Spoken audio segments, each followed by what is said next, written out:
माझ्या शेतकऱ्यांमध्ये 2 पैसे मिळावेत, त्याचं उत्पन्न वाढावं, अशा करता काही अप्पासाहेबांनी केलं का?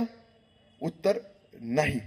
आणि मी तुम्हाला सांगतो की मागील 1 वर्ष 1 रुपयामध्ये पीक विमा होता. कदाचित इथले व्यापाऱ्यांच्या बाबतीत सांगतो की कसा तुमच्यामध्ये ह्या वेळची दिवाळी तरी कमीत कमी चांगली गेली असेल.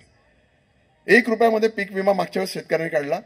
मागच्या वेळेस पावसाचा अनियमित होता, म्हणजे बऱ्यापैकी खंड होता. तर मी आपला पाचोरा भडगाव तालुका हा दुष्काळग्रस्त व्हावा याच्याकरता आंदोलन केले. तहसील, प्रांत, कलेक्टर, कृषी अधिकारी, गिरीश भवनपर्यंत गेलो, वेगवेगळे निवेदन दिले.